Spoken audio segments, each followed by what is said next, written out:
Hello दोस्तों, आज मैं सीएनसी प्रोग्रामिंग के बारे में बताने जा रहा हूँ, जिसका मैं शुरुआत जी कोड के कुछ कोड के बारे में बता के करूँगा।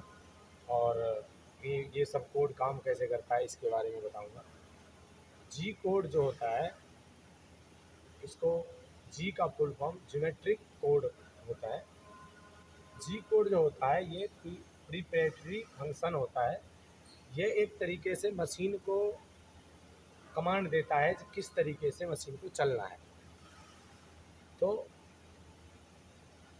इसके बारे में हम अभी बात करेंगे। जैसे कि हमने जी जीरो और जी जीरो लिख रखा हूँ। जैसे कि मैं इसलिए ये दो जगह लिख रखा हूँ क्योंकि इंसान अगर चाहे, कोई व्यक्ति अगर चाहे तो जी जीरो भी लिख सकता है या जी डबल जीरो भी लिख सकता है। इसी तरह के जी01 जी1 कुछ भी लिख सकता है। जी02 जी2 भी लिख सकता है। जी3 जी03 जी3 कुछ भी ऐसा लिख सकता है। तो ये जी जीरो जो काम करता है रैपिड पोजिशन, जो कि रैपिड में मशीन कहीं भी एक जगह, एक पोजीशन से दूसरे पोजीशन पे अगर दूरी तय कर रहा है, अगर चाल कर रहा है, तो उस कंडीशन में हमें जी जीरो का इस्तेमाल करना है, जो कि रैपिड में तेज़ गति में मशीन एक जगह से दूसरी जगह जा सकती है। मशीन की टैरिफ तेज़ गति में काम करने के लिए होता है। और साथ में जब पीस में कटिंग अगर करना हो, किसी पीस में कटिंग करना हो, उस कंडीशन में ये ये जी1 जो है, कोई भी रैखिक कटाई, जैसे कि मान लीजिए हम एक स्केच बना लेते हैं सीधा सीधा। मान लीजिए कि हमें कोई बुश है, ओडी करना है सीधा सीधा और डाया बनाना हो। इसी जगह पे यदि हमें चंपर भी डालने हो तो वो भी सीधा रैखिक है। कोई भी एंगल में अगर कहीं भी डालने हो, मान लीजिए कि उस जगह पे सीधा ऐसे कटिंग हो, ऐसे कटिंग हो, ऐसे कटिंग हो या ऐसे कटिंग हो, किसी टाइप से हो, उस जगह पे हमें जी1 का इस्तेमाल करना होता है। इसके बाद बारी आती है जी2 का, सर्कुलर इंटरपोलेशन क्लॉकवाइज। जैसे घड़ी की दिशा जो ऐसे घूमती है, घड़ी जो घूमती है वो ऐसे, किस तरीके से चाल करती है घड़ी, जो भी है, घड़ी इस तरीके से चाल करती है। इसी तरीके से अगर मान लीजिए कोई पीस है, जैसे यही पीस है, यहाँ पे हमारा ऐसे रेडियस अगर मांगा हुआ हो तो रिवर्स पीछे से ऐसे ला रहे हैं क्लॉकवाइज, तो जा करके जी2 का इस्तेमाल करेंगे। इसी जगह पे मान लीजिए कि यहाँ पे हमारा ये बोर हो जाता है और यहाँ पे रेडियस अगर मांगा हुआ हो,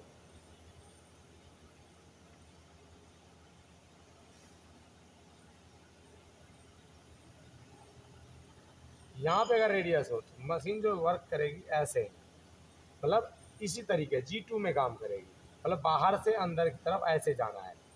इस कंडीशन में कहीं भी क्लॉकवाइज यदि घूमना है ऐसे, तो जी2 का इस्तेमाल होगा। जिसके लिए ऐसे आ रहा हो, ऐसे जा रहा हो, या फिर ऐसे जा रहा हो, या फिर ऐसे जा रहा हो, किसी भी तरीके से ये एरो ऐसे जाएगा, ऐसे होना है।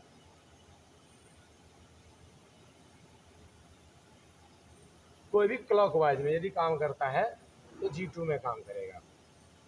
इसी तरीके से जी3 में एंटी क्लॉकवाइज, घड़ी की विपरीत दिशा,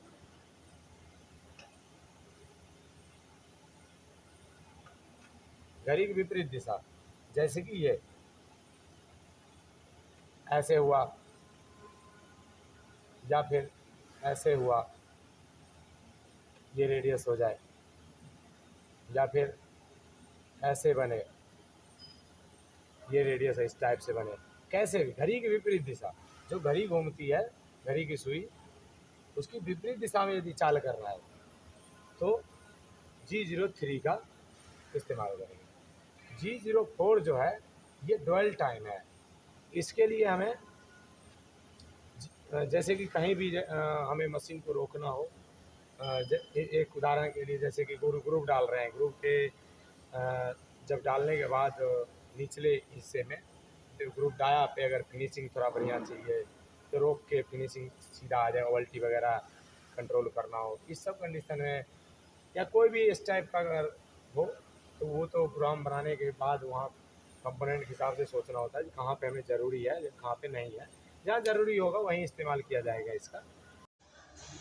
G04 के साथ एक्स या जेड या पी भी डाला जाता है। इसके अलावा है G20। G20 इंच, जैसे कि CNC मशीन जो काम करती है वो mm में काम करती है, लेकिन G20 अगर लगा दिया जाए तो इंच में काम करने लगेगी,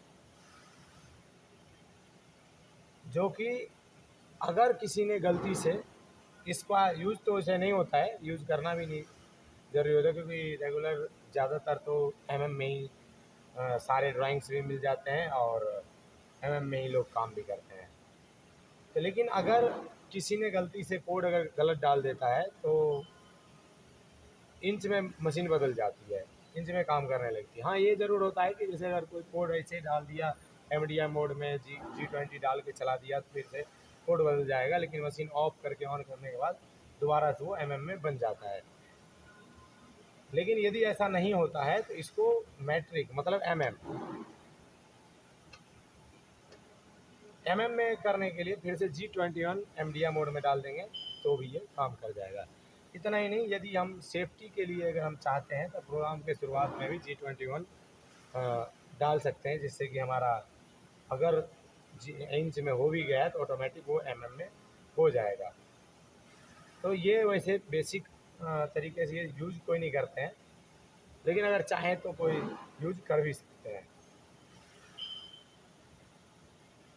उसके अलावा होता है G28 return to home position, जो जिसको रेफरेंस पॉइंट भी कहते हैं, जो रेफरेंस पॉइंट पे जाना। G28 लगाने से टूल अपना काम करने के बाद अपने होम पोजीशन पे चला जाए, इसके लिए G28 इस्तेमाल करते हैं। लेकिन G28 इस्तेमाल करने के लिए हमें, खैर वैसे तो हम प्रोग्राम जो बनाने का इसका तरीका होगा वो सब हम बाद में बताएंगे, अभी कोड के बारे में सारा बता देते हैं। उसके बाद हम एक और से प्रोग्राम बनाना भी बताएंगे, कौन सा कोड किस तरीके से इस्तेमाल करना है और उसमें क्या क्या हो सकते हैं, उसके बारे में भी मैं बताऊंगा। लेकिन फ़िलहाल मैं इस कोड को लेके बताया हूँ और जगह थोड़ा कम है, इस वजह से हम इतना ही कोड लिख पाया हूँ, और वीडियो ज़्यादा बड़ा हो जाएगा यदि मैं लिखूँगा वीडियो चालू में, इसलिए मैं उसको स्किप कर देता हूँ वीडियो को, आगे सिर्फ लिखा हुआ बताता हूँ। और यदि आप लोगों को इसको देखना है तो वैसे तो हमने पहले भी वीडियो बना रखा है, जो CNC BMC हर जगह ये G कोड हमें मिल जाता है कहीं भी, और उसमें हमारे यूज़ से फालतू एक्स्ट्रा G कोड भी पड़े हुए मिल जाते हैं, जो कि कभी यूज नहीं होता, लेकिन जो हमें यूज होता है वहाँ से भी हम मशीन से भी पढ़ के देख सकते हैं, G कोड के बारे में समझ सकते हैं, और उसका इस्तेमाल कैसे करें उसके बारे में हम आगे बताएंगे। अभी हम और भी कोड बहुत सारी बाकी है उसके बारे में बताएंगे। G कोड बहुत ज़्यादा होते हैं, लेकिन उसका जो हमारा यूज में आता है सिर्फ उतना ही मैं बताने की कोशिश करूँगा, जो ज़्यादा में है, जो हमारे काम में नहीं आता है ज़्यादा करके, उसके बारे में हम नहीं बताएंगे। अब ये है G33 थ्रेड कटिंग। ये मैनुअली जो थ्रेड कटिंग का हर कट अलग अलग दिया जाता है उसके बारे में वो कोड है ये G33 थ्रेड कटिंग, जो कि LMW में यहाँ पे G32 का इस्तेमाल किया जाता है। और ये G34 है वेरिएबल लेड थ्रेड कटिंग। ये जैसे कि नर्लिंग वगैरह डलता है उस सब में काम आता है, स्टार्ट पॉइंट जो है वो सब अलग अलग हो जाते हैं, तो उसमें G34 का इस्तेमाल किया जाता है।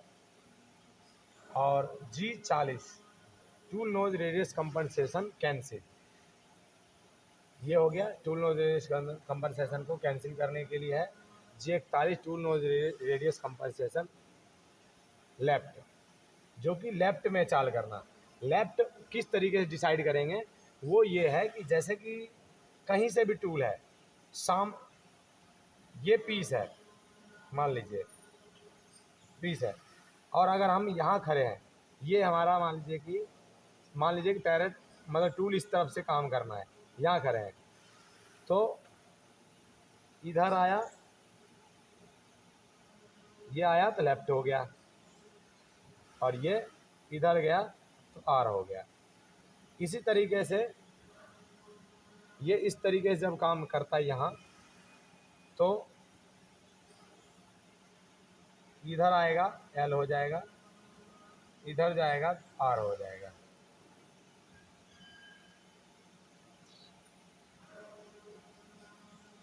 वहीं बैक टूल यदि हो जाता है, बैक टूल अगर चल रहा है तो फिर उसका फिर ये बदल जाएगा। बैक टूल में मान लीजिए कि इधर से अगर ऐसे है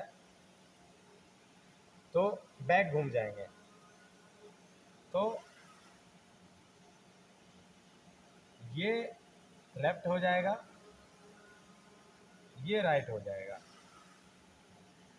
इसी तरीके से अगर हम आईडी में आ जाते हैं नीचे की तरफ, तो हम ऐसे खड़े हो गए इस बेस में, मतलब यहाँ हम मान लीजिए खड़े हैं, इसमें हम यहाँ खड़े हैं, इसमें हम यहाँ हैं, इसमें हम यहाँ हैं, इस टाइप से।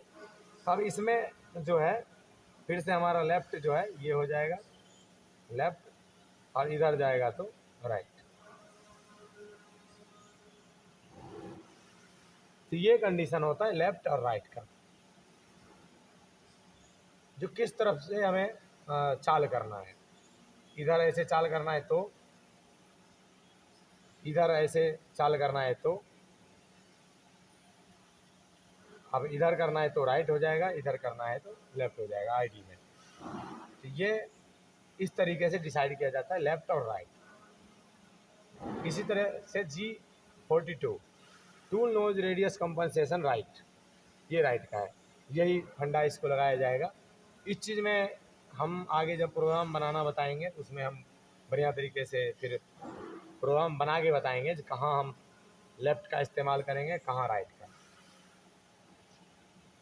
आज भर के लिए हम इतना ही कोड पे ये वीडियो ख़त्म करते हैं, और फिर हम अगला वीडियो बाकी जो भी कोड बचे हुए हैं उसको लेकर के बनाएंगे।